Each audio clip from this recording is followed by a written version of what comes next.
زه چې د کور نه راوځم زوی مې سګی ونیسي مسافرۍ لزم خفګان نه مرۍ ونیسي مسافري سخته نه ده خو بس دومره ده چې هلته به څوک ماته د مور د لاس ډوډۍ ونیسي توبه توبه اور په سړي باندې بلیږي هلته چې که پلان درنه تنخوا د مزدورۍ ونیسي دا جي کارونه خراب شوي دي درځمه بس دی د لاکو کار خلک په 10,000 روپۍ ونیسي او 2-3 شعره چې مسافرۍ له چې د کلي نه راتلم کپیله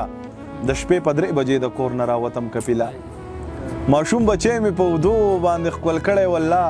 توبه توبه مې د هغې شپې غم کپیله او مور مې په دواړه مخه ښکل کړم ویل الله دې مل شه لکه ماشوم ورته په خپو کې جړېدم کپیله د کور مېرمنې ته مې وکتله ځان له غمو د لیوني په شان کوڅې له تلم راتلم کپیله او د خان بچی ته له دې سختې نه څه خبرې چې په ایرپورټ کې پیه ته را ختم کپیله د خان بچیه ته له دې سختې نه څه خبرې چې په ایرپورټ کې پیه ته را ختم کپیله او نه مې جامې کړي دي نه ځان له پیزار اخترله زما ملګري و په هر ډول سینګار اخترله نه مې جامې کړي دي نه ځان له پیزار اخترله زما ملګري و په هر ډول سینګار اخترله خدایه دا سړی یې ولې په تابوت کې راوړو دې ماشومانو ویل راځي به زمونږ پلار اخترله خدایه دا سړی یې ولې په تابوت کې راوړو دې ماشومانو ویل راځي به زمونږ پلار اخترله او چې کلي وطن کې غریبۍ سمې سپېړې راکړې هلته کې هم مسافرۍ سمې سپېړې راکړې د خان بچي ته په اختر کې خفه شوی وم په دواړه مخه مې ابۍ سمې سپېړې راکړې د خان بچي ته په اختر کې خفه شوی وم په دواړه مخه مې ابۍ سمې سپېړې راکړې واخله دا جي دا ډوډۍ وخوره خو خبر شوې که نه ستا مشر ورور په دې ډوډۍ سمې سپېړې راکړې واخله دا جي دا ډوډۍ وخوره خو خبر شوې که نه ستا مشر ورور په دې ډوډۍ سمې سپېړې راکړې او نه نو لا خوا یې یخه نه ده په قلاره نه ده قسم دی ما له غریبۍ سمې سپېړې راکړې چې په دار خیږي او شنه دي د خندانه پښتانه یریږي نه د مرګ نه مسلمانه پښتانه ته کوږ اوږ راښکې او ته کوږ اوږ راورېږې چا بیا چېرته وجلي دي بارانه پښتانه ته کوږ اوږ راښکې او ته کوږ اوږ راورېږې چا بیا چېرته وجلي دي بارانه پښتانه او چې ته یې راله را نه کړې زما پې پوخ یقین دی ابۍ دادا دې هم نه و جانانه پښتانه ابۍ دادا دې هم نه و جانانه پښتانه او قمقله لیونیه زه تپوس ته چا نه وکړه رور واده له هم نه ځي د ځانه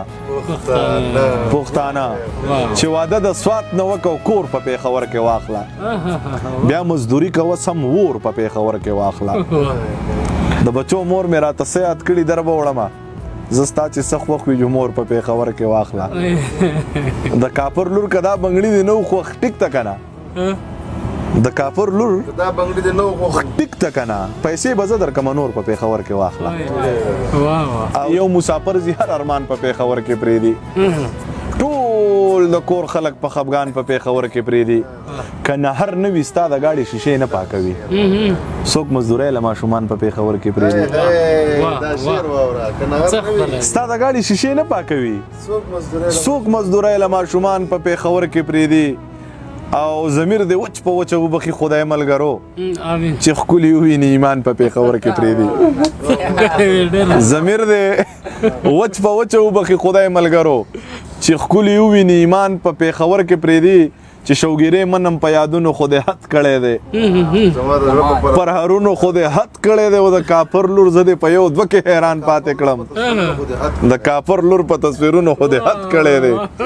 او خدایه دا سپینې سپینې ګوتې تور غمې د پاسه د یوې پیغلې په لاسونو خو دې حد کړی دی او ظاهر صاحب د خدای کور دی خو څومره ښه دی خو څوک مونځ له نه ځي کنې باچا په جوماتونو خو دې حد کړی دی